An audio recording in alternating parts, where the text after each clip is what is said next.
Bom dia, boa tarde, boa noite. Vamos lá para mais uma aula sobre bioquímica. A gente está lá estudando a composição química dos seres vivos. Nosso 2.2 foi para substâncias orgânicas, onde letra A foi para os carboidratos, letra B para os lipídios e letra C agora vai ser para as proteínas. C para as proteínas, D para os ácidos nucleicos e a gente vai fechar com a letra E para as vitaminas.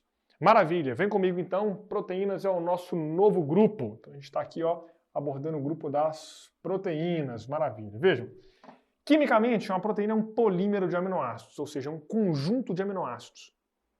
Polímero, a estrutura formada pela repetição de várias unidades, essa unidade é o monômero. Por exemplo, você já viu o glicogênio. O glicogênio é um polímero de glicose, ele é formado pela união de várias glicoses. Glicose ligada a glicose, ligada a glicose, por meio de ligações glicosídicas. Agora, você está vendo que as proteínas são polímeros de aminoácidos, ou seja, aminoácido ligado a aminoácido, ligado a aminoácido, várias vezes vai formar a proteína. Lá na aula de ácidos nucleicos, eu vou te dizer que os ácidos nucleicos são polímeros de nucleotídeos. Você vai entender, pô. Então, nucleotídeo, ligado a nucleotídeo, ligado a nucleotídeo, inúmeras vezes, ok? Ok. Polímero de aminoácidos, então, é o que define uma proteína. Caio, tem um limite máximo, tem um limite mínimo? Você vai encontrar uma certa variação aí entre autores. O Leninger, por exemplo, vai chamar de proteína aquilo que tem mais de 10.000 Daltons em um dos seus trechos, o que para nós não vai ter muito significado.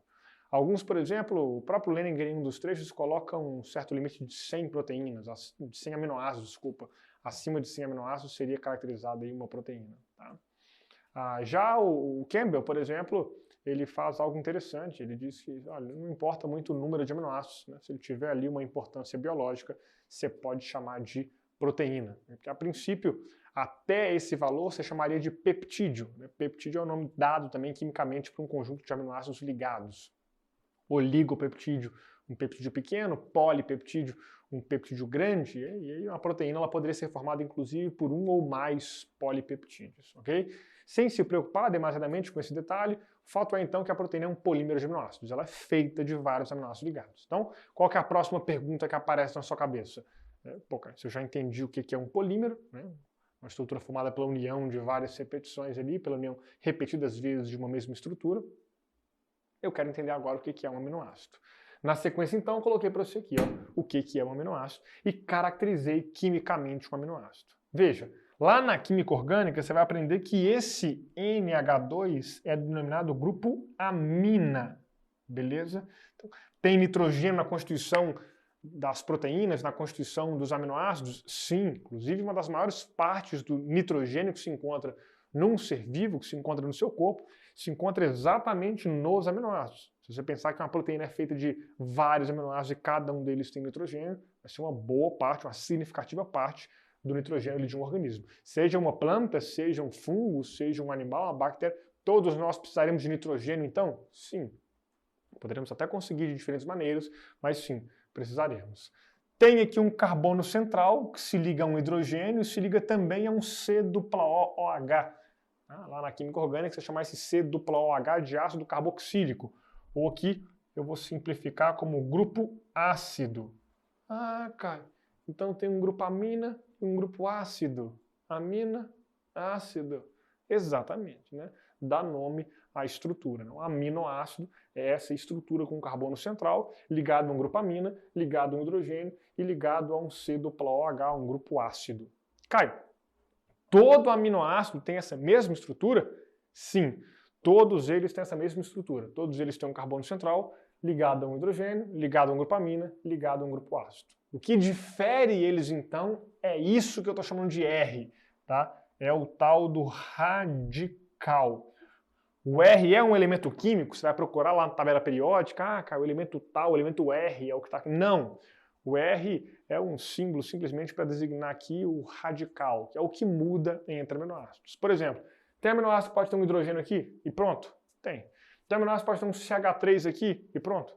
Tem. Então, existem diferentes radicais possíveis, tá? Eu vou te mostrar aqui 20 radicais diferentes em imagens em instantes, tá? Então veja, no meu primeiro pontinho, dentro de aminoácido, eu coloquei para você, são 20 tipos diferentes de aminoácidos em proteínas. E eles diferem quanto a quê? diferem quanto ao radical. Ou seja, todos eles vão ter esse carbono central, vão ter aquele hidrogênio, esse grupamina, esse C-OH.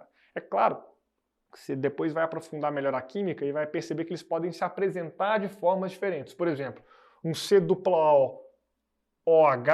ele pode liberar esse H+, e se apresentar como O-, né, a depender de certas condições, né?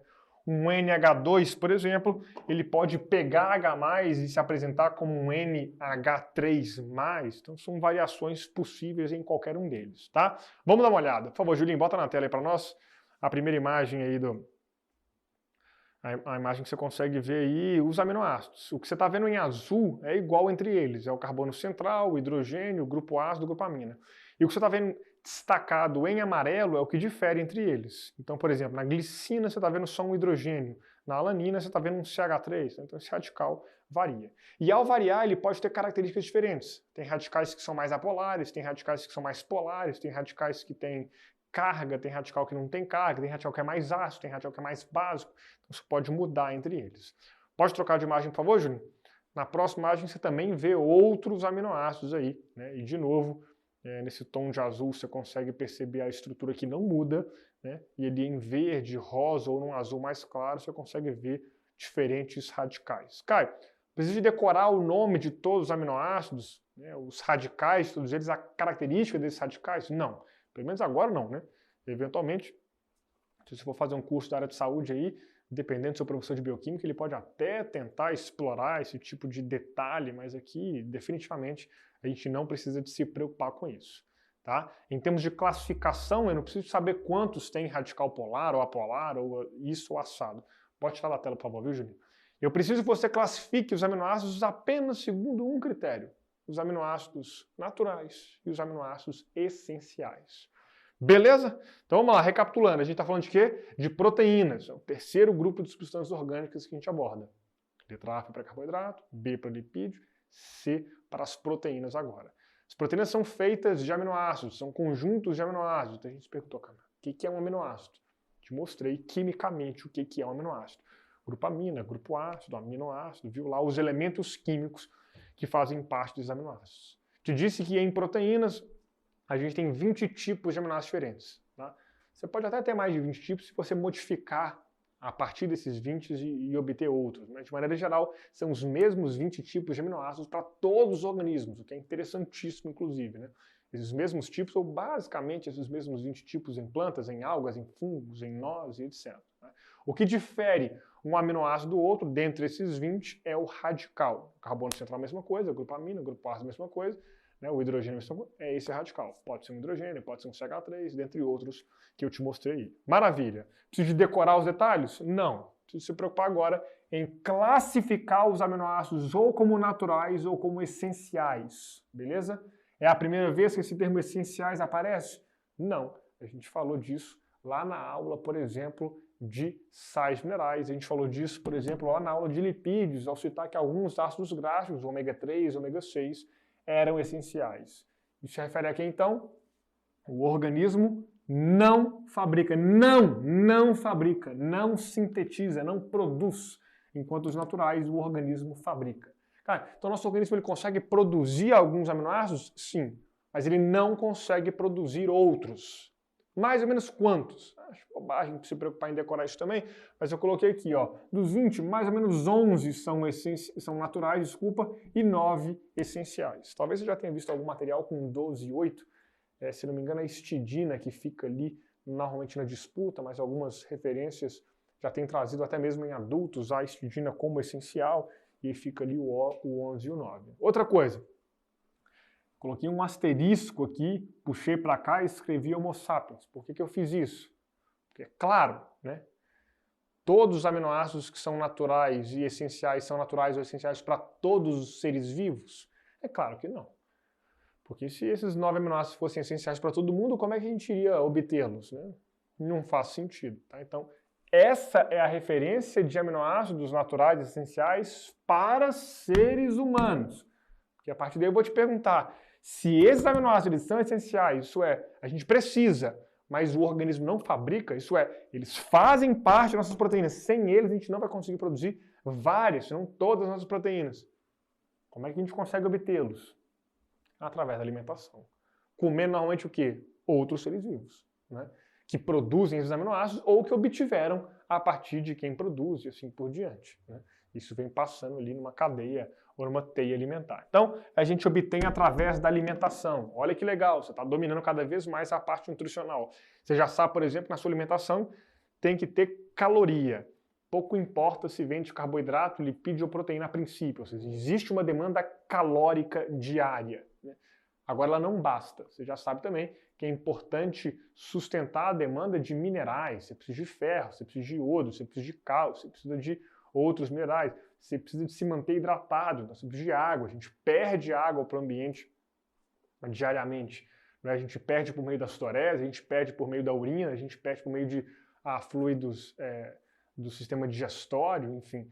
Então, existe também uma demanda de reposição de água. E agora você está percebendo que você também precisa de ter na alimentação aminoácidos essenciais. Assim como na aula de lipídios, tinha percebido ali que tinha que ter também na sua alimentação ácidos graxos essenciais. Beleza? Agora, no caso dos aminoácidos, é importante ter em mente que é importante, assim, manter não só o acesso, mas em quantidade suficiente. Porque a quantidade aqui também importa. Não é assim, comi um aminoácido, beleza. A gente não está aqui mais na ordem de microgramas ou de coisa muito pouca, como era lá para os minerais, né? Aqui não. Aqui muitas vezes já vão ser vários gramas de proteínas ingeridas diariamente no intuito de proporcionar a obtenção desses aminoácidos. Então a proteína ela é produzida em quantidade. Numa célula animal, naquele gráfico em forma de pizza, depois da água, a substância mais abundante comumente são as proteínas. Então você precisa de quantidade para ter o material, né? A unidade formadora das proteínas ali. Tem que ter aminoácido, não só basta ter, mas tem que ter em quantidade suficiente. Tá?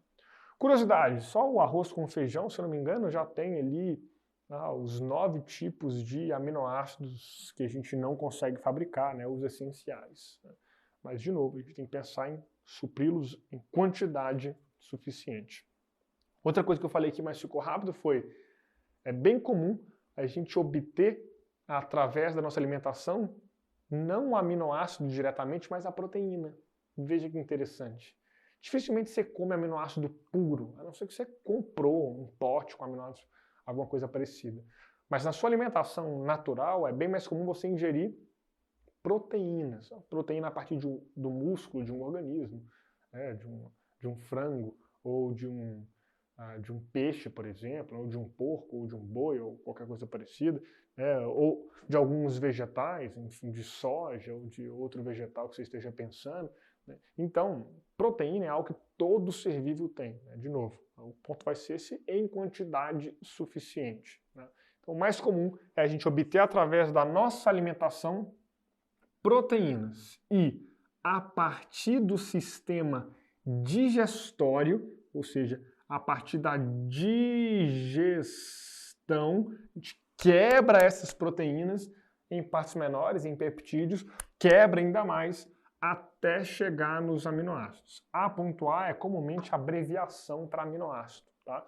Até chegar aqui nos aminoácidos. A gente absorve esses aminoácidos, ou seja, tira de dentro do tubo gastrointestinal, joga na circulação sanguínea e via sangue esses aminoácidos vão ser distribuídos para as nossas células, vão suprir a nossa demanda. Então, por exemplo, se existe demanda de hipertrofia no músculo, de aumento de volume para aquele músculo, fornecer aminoácidos para que mais proteínas sejam produzidas, mais miosina, mais actinas vinculadas à contração muscular, vai ser fundamental. Não adianta nada dar o estímulo por meio de uma atividade física, de um bom treino de hipertrofia, muito bem executado, se falta ali o recurso, se falta ali a base, se falta aminoácido, por exemplo. Essa hipertrofia não vai acontecer. Tem que ter aminoácido chegando ali. Faz sentido? Ou seja, as proteínas da nossa alimentação, elas são comumente fontes de aminoácidos para nós, e não fontes de proteína diretamente. Não é porque eu comer a proteína de determinado organismo que eu passo a ter aquela proteína no meu organismo diretamente, funcionando como naquele organismo. Não é assim, cara, quanto mais proteína de boi eu comer, mais característica de boi eu vou passar a ter? Claro que não. Quanto mais proteína de peixe eu comer, mais característica de peixe eu vou ter? Não. Por quê? Porque você vai digerir, vai quebrar. Então não importa se aquela proteína veio de peixe, se veio de boi, se veio de soja, se veio de fungo, né? Você vai quebrar ela em aminoácidos. No final das contas, o que importa é quantos aminoácidos tinha ali, quais aminoácidos tinha ali, quantos de cada e assim por diante. Né? E aquilo ali vai ser absorvido. Né? Enfim, dependendo de como essa proteína se encontra, ela pode até impactar na absorção. Mas, assumindo que eles foram absorvidos, né? Não importa a origem desse aminoácido, quimicamente, ele vai ser a mesma coisa e vai ser fundamental para abastecer essa produção, beleza? Então, se eu estou comendo determinada proteína, ela dificilmente vai atuar da maneira como eu ingeri. Eu vou quebrar ela em aminoácidos, vou absorver esses aminoácidos e no meu organismo eu vou produzir as minhas próprias proteínas, com base inclusive no meu material genético, o que é um ponto interessantíssimo aqui na bioquímica que a gente vai amarrar em aulas futuras, né? Então, se eu não tenho a informação genética de como produzir determinada proteína, eu não produzo. Se eu tenho, eu posso, é uma possibilidade, fazer essa produção. Maravilha, maravilha, maravilha. Então você viu aqui, ó, a alimentação fornecendo a partir de proteínas os aminoácidos essenciais, inclusive aminoácidos naturais também, que poderiam ali ser utilizados. Beleza? Para fechar essa nossa primeira aula de proteínas, vou fazer o seguinte, eu vou colocar uma observação aqui e aprofundar um pouco mais a discussão. Tá? Nesse aprofundamento, eu quero começar com a seguinte pergunta. Se eu ingerir mais proteínas do que eu preciso, o que eu faço com esse excedente? Eu estoco? Não. A resposta é não. Não tem nenhuma proteína que no nosso organismo é estocada com, por exemplo, a importância de reserva ou energética ou de aminoácidos e etc. Você pode usar aminoácidos dentro do contexto energético? Pode, mas eles não serão estocados. Eu não tenho um órgão que eu vou saber te dizer, vou falar a proteína tal, de nome tal, é estocada ali, qual é a função dela, é reserva energética. Não tem. Então, se você ingere mais proteínas do que demanda, né, obtém mais aminoácidos do que demanda, o que você tende a fazer com esse excedente? Quebrar. Então, coloquei uma observação para você aqui. A ponto A é o que mesmo? Aminoácidos. Esses aminoácidos eles podem ser é o quê? Catabolizados, eles podem ser quebrados. Quando um aminoácido é quebrado, você fala, mas ele é tão pequenininho, tem onde quebrar aqui? Tem. A quebra é mais ou menos aqui, ó. Quando um aminoácido é quebrado, ele dá origem a uma parte que tem nitrogênio e uma parte que não tem nitrogênio. Essa parte que não tem nitrogênio a gente chama de esqueleto carbônico. E a outra parte que vai ter nitrogênio é uma tal de amônia. Vamos por partes. Esse esqueleto carbônico, abri um parênteses para você aqui, pode ser utilizado na gliconeogênese. Lembra dela? Você já tinha notado isso na aula de carboidratos, confere lá. A aula de carboidratos, nossa letra A, você estava falando de polissacarídeo, nosso número 3, 3.1, primeiro polissacarídeo ali foi o glicogênio. A gente fez uma observação, viu o que era glicogenogênese, glicogenólise, confere lá, por favor, e você viu lá a gliconeogênese. Era possível produzir glicose a partir de outras substâncias. Por exemplo, glicerol, lactato e aminoácidos. Então dá para converter o excedente dos aminoácidos em glicose? Sim, é uma possibilidade. Outra coisa, olha que doido, olha que doido. Ciclo de Krebs foi detalhe até demais. A gente vai ver nas aulas de respiração celular, a gente vai ver nas aulas de metabolismo energético. Tá? Se você nunca ouviu falar no ciclo de Krebs, não tem problema. Entenda o ciclo de Krebs aqui como uma etapa da respiração celular. A respiração celular, que no nosso caso é a respiração celular aeróbica. Em outras palavras, dá para converter esse esqueleto carbônico, catabolizá-lo, quebrá-lo e a energia que é liberada a partir dessa quebra ser utilizada na produção de ATP? Sim. Então podemos considerar que proteínas que são feitas de aminoácidos e que aminoácidos são calóricos? Sim. Ou seja, conseguimos gerar ATP a partir deles. Então, cuidado com isso. Né? Você pode suprir sua demanda calórica tanto com carboidrato, quanto com proteína, quanto com lipídios, né, com gordura. Então, não é porque eu ingeri só proteínas que eu não vou poder estocar o excedente energético na forma de gordura. É possível sim. Caio, se eu estou ingerindo 5.000 quilocalorias só de proteínas por dia, coisa muito difícil, tá? Só um exemplo. Só de proteínas por dia e estou gastando 1.000, o que eu vou fazer com esse excedente? Você pode converter em glicerol, pode converter em ácido graxo, pode estocar na forma de gordura. Então, quando você vai pensar em síntese de gordura, você vai pensar se está tendo ou não um superávit calórico, como a gente pensou lá nas nossas aulas de lipídios, ao abordar as gorduras, beleza? Então, assim, comi só pão, Caio, nem passei manteiga, nem tem gordura aqui no meu pão, só tem carboidrato, predominantemente, carboidrato. Tem como eu ingerir carboidratos em excesso e construir gordura no meu corpo? Tem como eu converter esse carboidrato em glicerol, em ácido graxo, gerar gordura, né? Então, isso é um ponto interessante de se ter em mente aqui, beleza? Então, consigo quebrar o aminoácido no esqueleto carbônico, consigo reaproveitar esse esqueleto carbônico e fazer glicose a partir dele, consigo chegar até na gordura, como eu te disse, né? Consigo também utilizar ali na geração de ATP, ou seja, se você está passando por privação alimentar, calórica, está faltando caloria, você pode eventualmente quebrar proteínas que no seu corpo tem outras importâncias biológicas e utilizar esses aminoácidos na manutenção da demanda energética. Né? Quem está passando por um déficit calórico grave de longo prazo, você pode inclusive ver perda proteica de maneira significativa, perda muscular, comprometimento imune, dentre coisas similares. Maravilha! E além disso, ele libera também uma tal de amônia. A amônia é muito tóxica, cara. Vou colocar aqui, a amônia muito tóxica. Essa amônia muito tóxica não pode ficar no seu organismo. Normalmente, você, lá no fígado, converte essa amônia em ureia. E essa ureia é menos tóxica. Essa ureia vai chegar lá no rim, lá no urinário, e vai ser eliminada com água, né? Pelo que você conhece como xixi, como urina. Então, o excesso de proteína vai ser catabolizado, vai acabar sobrecarregando a função hepática do fígado e a função ali, a renal. Vai usar a água para excretar esse excedente. Então, muita ingestão proteica tem que estar vinculada a muita ingestão de água. Beleza? Acabamos aprofundando bem aqui. Muito obrigado pela sua atenção mais uma vez. Um grande abraço e até a próxima.